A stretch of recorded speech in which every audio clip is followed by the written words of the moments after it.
Somewhere beneath our feet lie the remains of a very important Bronze Age chieftain.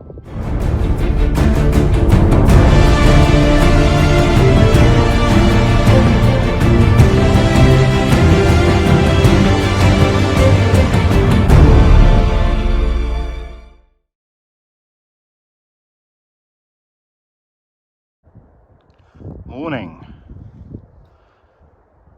So I'm currently at the top of Hincliffe Hill, just above Langsett Reservoir, which is where I parked.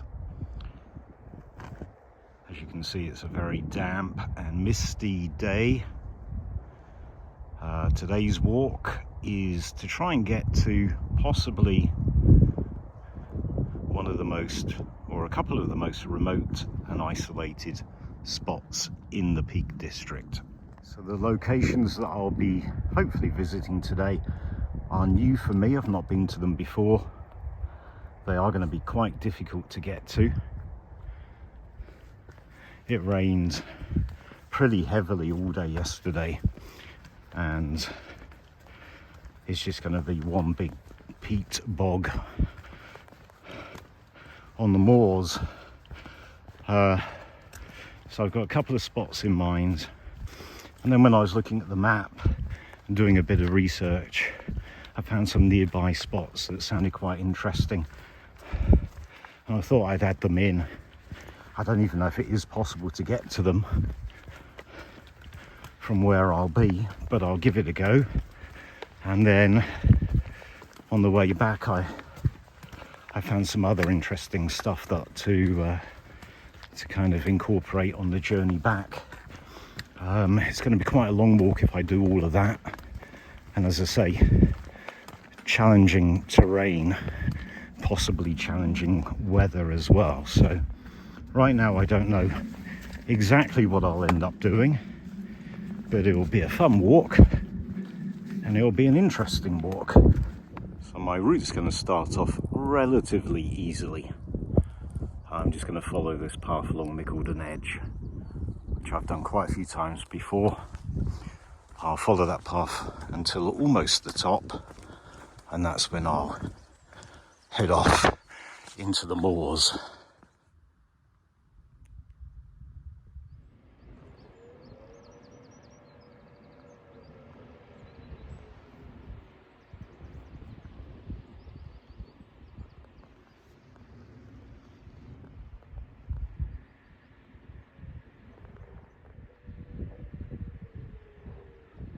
There's some kind of siren going off.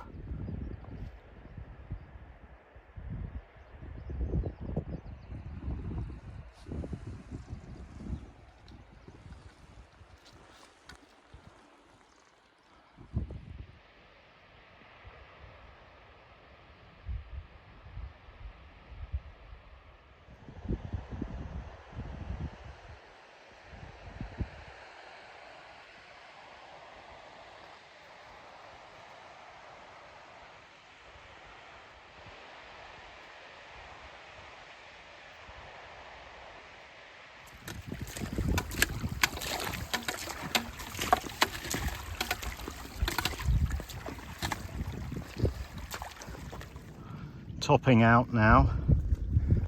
This is the Cut Gate path. I'm very close to the top of it, and Marjorie Hill, but I'm going to turn off before I get to that point. So here we are. This is where I turn off and the Bogfest begins. So navigation's actually not too bad because there's a line of stakes that I'm currently following.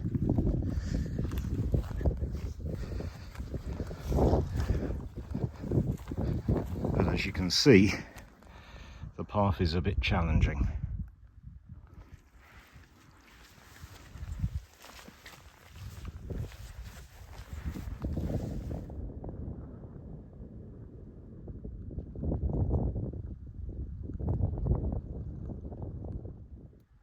I'm not sure, but I think these might be old boundary stones. Well, I've now turned off that track, that very boggy track, and I'm completely off-piste now in the fog.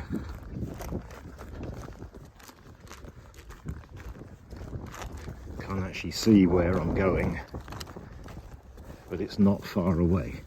I suspect my destination, or at least this destination, is on top of that mound. And this in front of us is Pike Lowe. My first time to come here. It looks pretty, I don't know what the word is, it looks pretty dramatic. So this is Pike Lowe. It's the location of a Bronze Age burial chamber that at one time would have been very big and very prominent.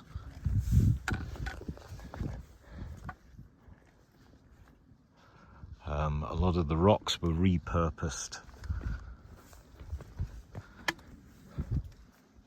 for, I think, a sheepfold. And whatever this is, but all of these rocks would have originally formed part of the burial cairn for a prominent chieftain. Look at all these boulders, all these rocks.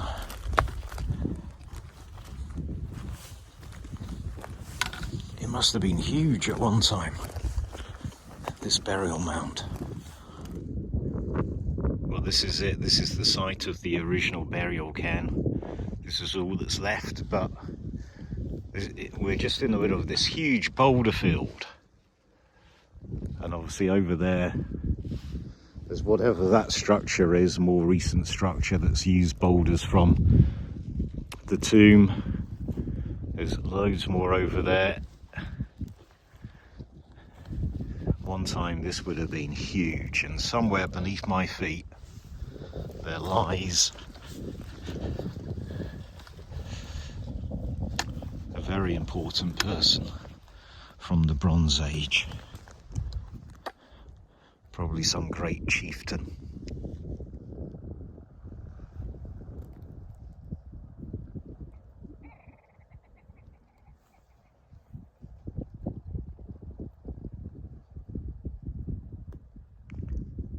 Interesting, I almost didn't see this. We have an almost intact skeleton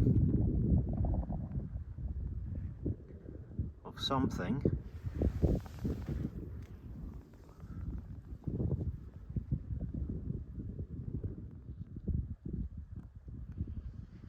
What an incredibly atmospheric place.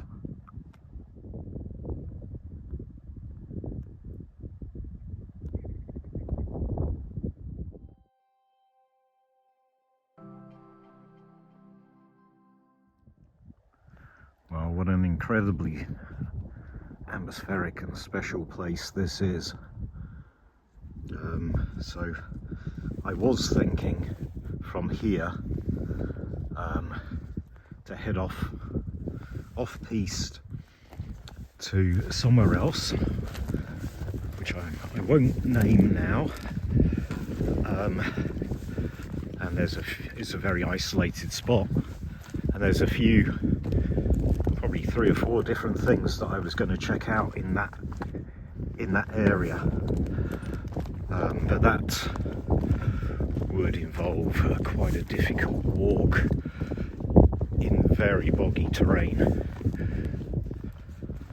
and I feel I don't need to do that. I feel that this has made the walk worthwhile, and I'll save that other location for a different video, a different walk.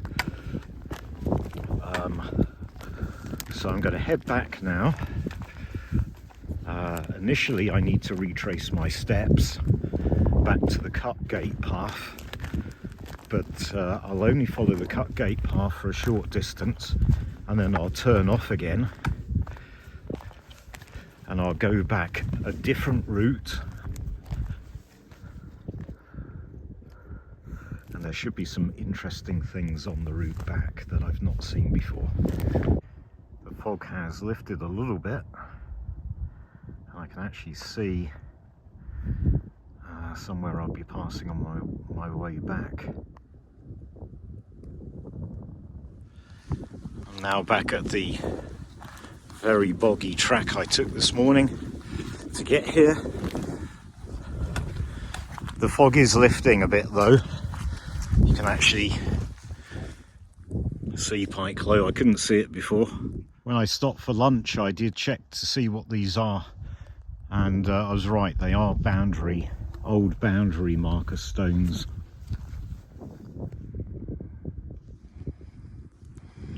Well, none of this was visible earlier.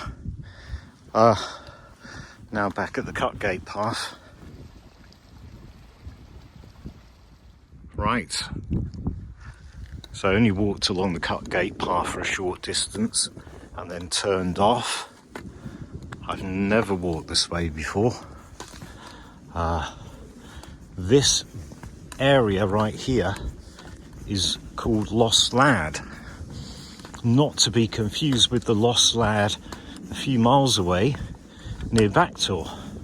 There's Pike Lowe.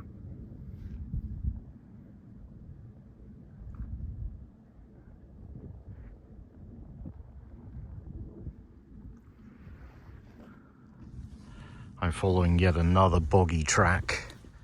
Look at this for a shooting cabin.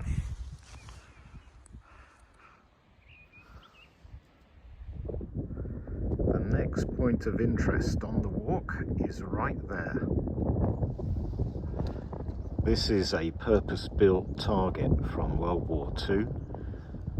They use this to practice their artillery firing. There's a couple of these around. They also use some existing ruins of old farm buildings which became abandoned when the reservoirs were built. Those were also used as target practice. I wonder if there's any unexploded ordnance around here. It's still in fairly good condition. I'm not sure what that tells us about the accuracy of the people firing the artillery.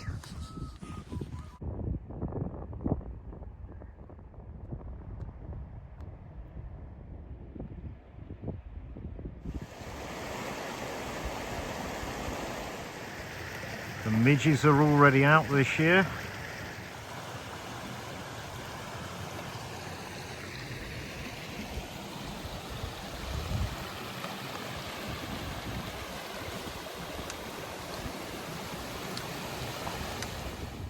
I've been to Langsett Reservoir many times. Never walked this before. Didn't even realise it was as nice as this. It's lovely.